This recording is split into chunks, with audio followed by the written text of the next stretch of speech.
Hello and welcome to another episode of the Live Capoeira. I'd like to introduce our guest today, Megha from Capoeira Narahari.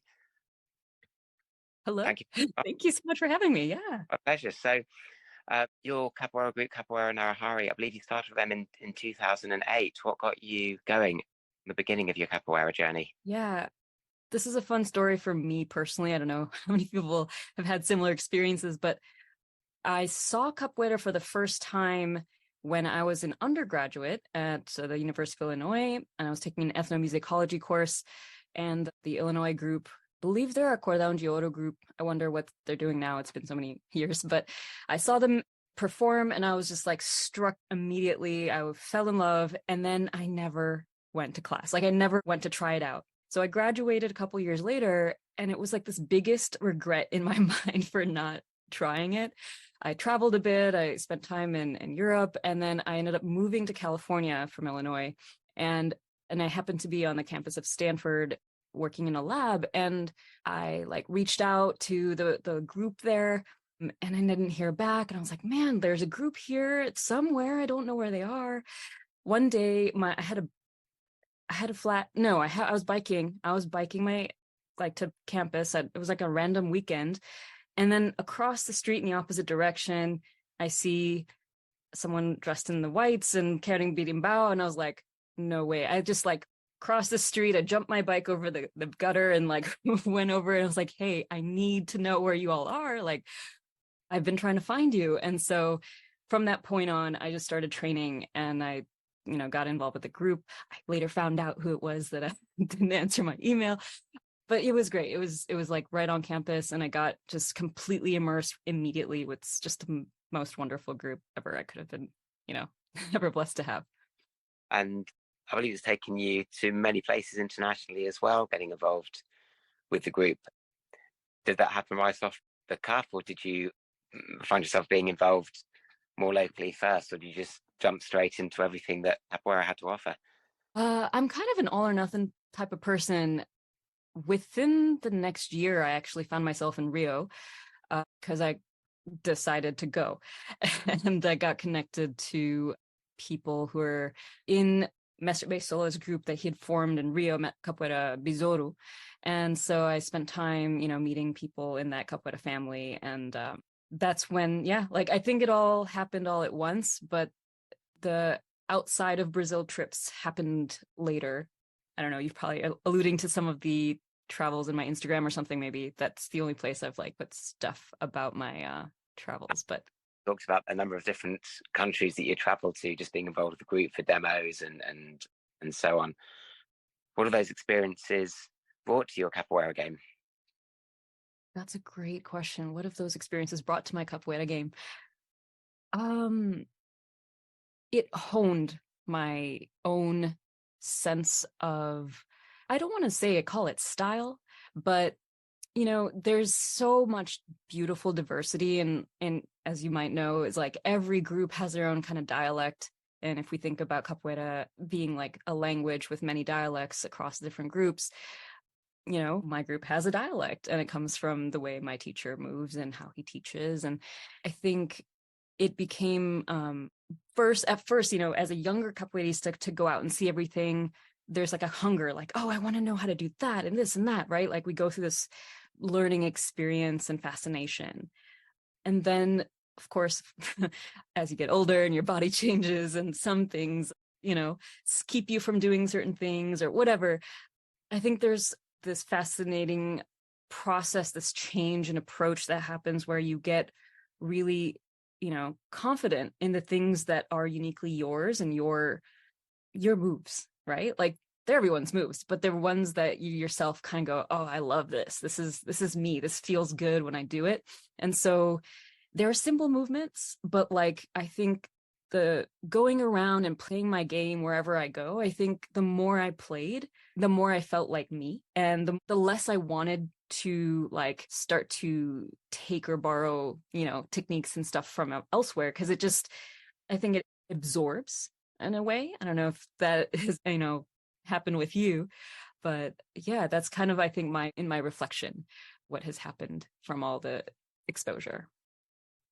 And There's obviously the love for capoeira. You've got a deep love for music, not just the Brazilian instruments, but samba, DJing, and so on. And um, was that part of the process that led you to setting up M&M Arts, which is your YouTube channels, where I sort of first discovered you? Some of your fantastic song tutorials where I first became aware of M&M Arts. How did that come to be? Yeah, it was such an organic process. To be honest, when I first started capoeira, I was just like, this is fun. Look at all my friends. We get to geek out and learn cool moves and dance in the street and be silly. And later on, as like, people move on in life, get older, people move away, the group dynamics changed, and I found myself, substitute teaching or teaching little classes here and there where my teacher's like, oh, there's a kids class, why don't you take that on if you have time? I'm like, sure, I'm in grad school, I can make time. So like started to like accumulate here and there little things. And then once I was officially getting ready to finish my doctorate and realizing I have quite a network here. I'm already teaching part-time and loving it. Why don't I just try to do this full time and really create something of a, towards the vision? Like I really love the sense of community and growing. And I had this long game in mind of like really working with youth and, building, right? Like creating a community of people and from young people onwards. I really love working with kids. So that was kind of what led me to just forming the company on my own. It was a one woman show, but I love to collaborate and create events with local groups. So yeah, that was kind of how it happened. And it's been a really useful resource. I'm glad that it's still there. And also, when I've been teaching capoeira, I've certainly given my students some of your videos as well to help them learn the Great. songs and the way that they're broken down. M&M Arts, though, is on a little bit of a hiatus with respect to capoeira after the pandemic. How did that happen? Yeah. Well, is a separate story, but more about deciding to put the capoeira on hold for a while. Yeah. Trust me, it was a tough decision. It took me 2 years to really fully commit to wind down. So I moved. I mean, the big thing is that I moved cities. I lost my network in a sense. So when the pandemic hit, I had to make a tough decision to relocate because I couldn't afford rent in the Bay Area, to be honest. And when you teach capoeira full time, it's hard to do during lockdown. And I taught on Zoom for 2 years, and I basically said, I'll feel out. I'm in Texas now, close to Austin, and I'll feel it out. And when I really thought about it and I looked at the time it would take to regenerate and not knowing if I want to settle here, and you as a teacher, you might also relate to this. When you create a group, you have a family, you create a family, and I don't take that lightly. So I didn't want to recreate an in-person group here until I knew for sure I wanted to settle down. I didn't want to go through another breakup process again. So that's kind of been why I've just resisted starting a group here in Texas, because I just still haven't fully decided on committing to stay here, at this current moment. And if the love of capoeira is still there, have you still maintained some of your training, or is that part of the process that's going to be needed in terms of getting back into the capoeira world? Yeah, no, you're right. Like I have actually not been actively training, and that's, how well the history is I actually had some pretty major injuries that I was trying to heal. So when I stopped teaching, I had already stopped doing certain moves because I couldn't do them. My rotator cuffs were just shot. So I've been doing my own personal like rehabilitation training and swimming and just keeping my body healthy. But capoeira has been really just, I know that once I get into, I want to go again all in. So I want to make sure this time I'm like getting closer to 40. I want to make sure my body is ready to take on that kind of intensity and do it the right way. Because when I first started, I was like just going at it. Didn't maybe have the baseline like strength to take on. I had early injuries that just kept hanging on. So taking Well, care of the with lockdown here in the UK, the change in movement, I got an inflamed tendon in my hip, which normally happens when people put too much load onto the hips. There's a change in load in the hips causes it, but for me it was the opposite. It was then going from 10,000 steps a day very easily to 5,000 steps on a good day.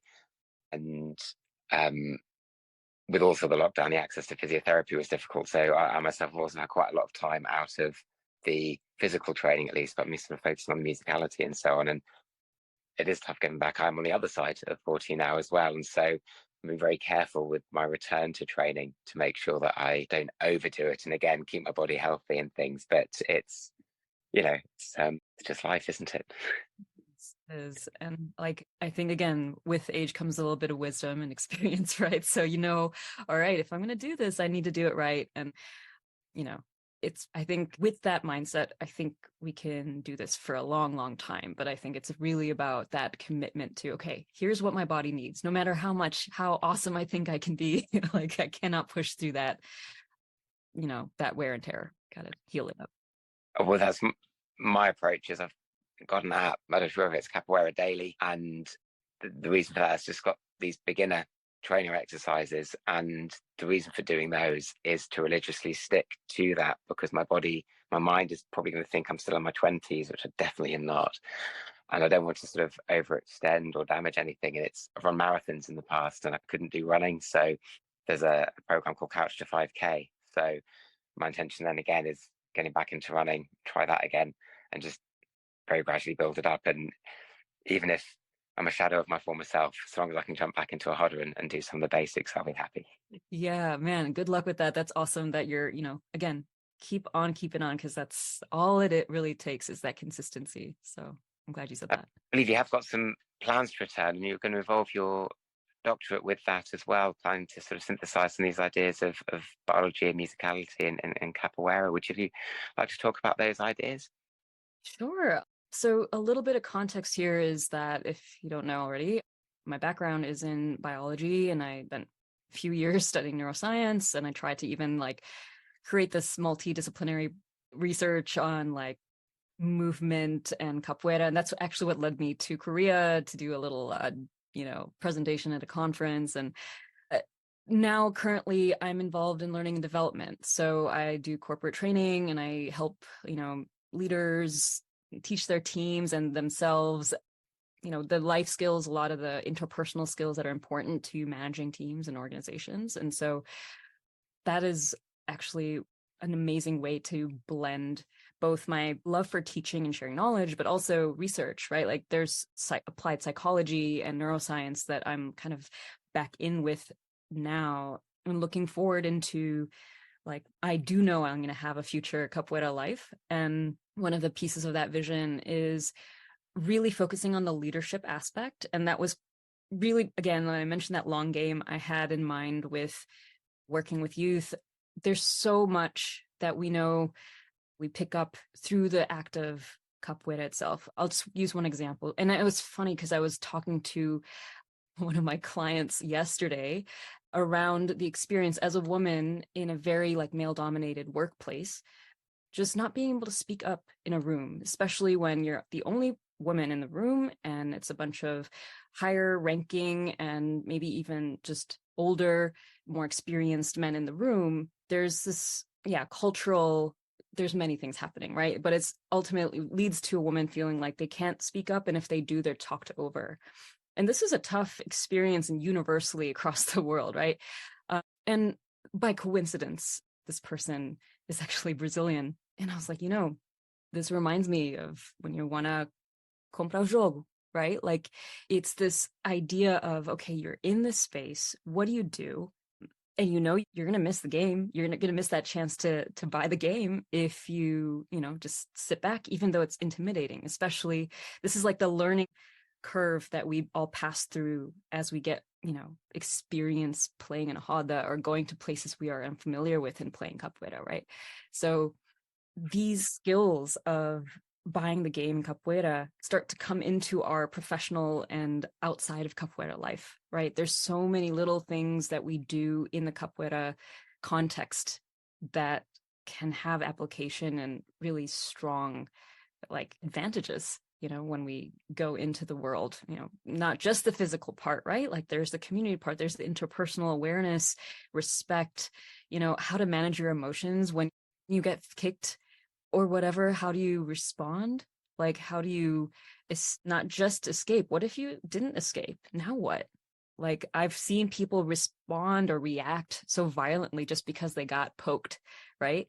How do you manage that? How do you get through that? And that skill of managing yourself in the hoda in the heat of the moment translates to outside of the hoda, right? You might have experienced that yourself.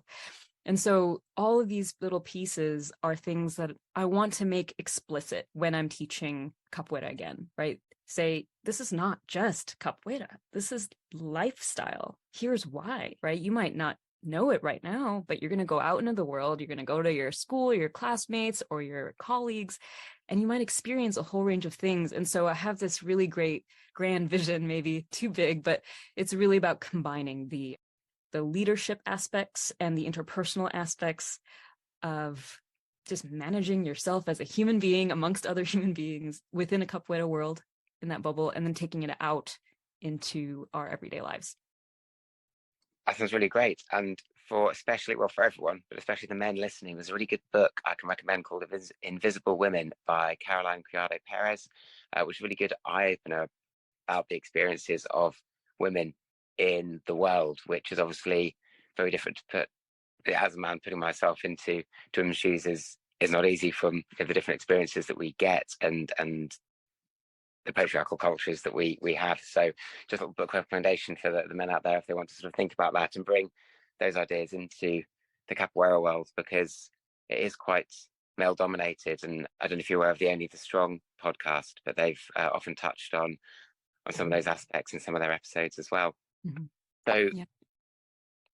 that sounds quite exciting. And when you jump back into the capoeira world, you're very welcome to come back onto the podcast and to talk about how those things are going. Yeah.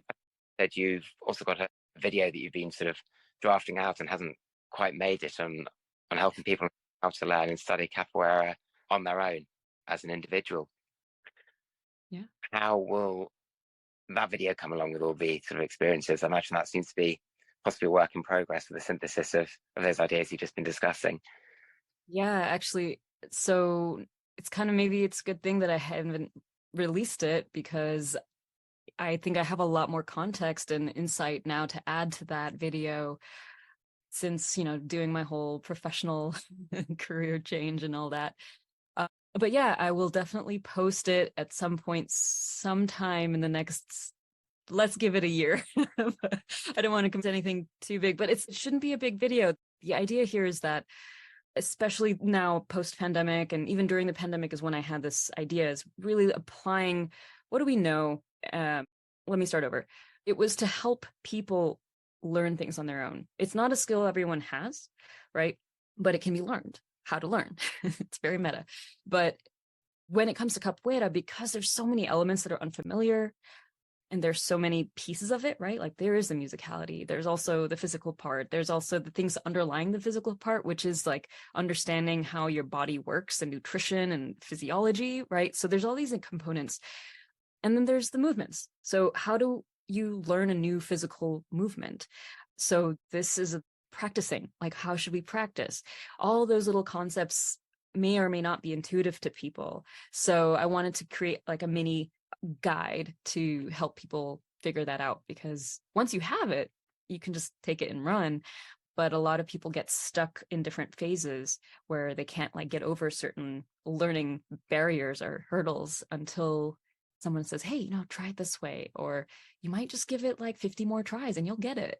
So it's, depending on what you're trying to learn, it's nice to have a little guide of like how to learn a thing. And I know on the capoeira subreddit and the Discord server, quite frequent that people come in and say, actually, really interesting capoeira, I've seen it, but there's no schools nearby, and just learning some sort of YouTube tutorials and things. I think there's definitely going to be a place out there that's going to really help a lot of those that are interested. Yeah. Yeah. The final question I like to ask is, what is capoeira? Such a loaded question. It is, for me, I'll just say right now, capoeira is a way of seeing the world and living in it. And I think you could spend, several days talking on this topic and answering this question, as you know. But yeah, for me, it is just a way of, seeing the world and living in it. I'll say that. Brilliant. Well, thank you very much for coming on. Are there any other closing thoughts or things you'd like to say and share?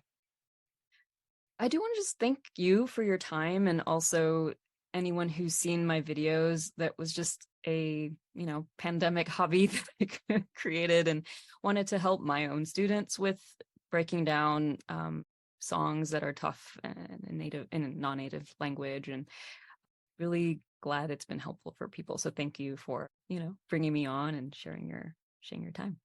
Brilliant. Well, we'll link to those resources in the episode description. So, Megha, thank you very much for coming on, and listeners, thank you very much for listening as ever. So this episode is a little bit later than the normal schedule. We'll be hopefully back to every other Thursday going forward. And until next time, ciao. Ciao.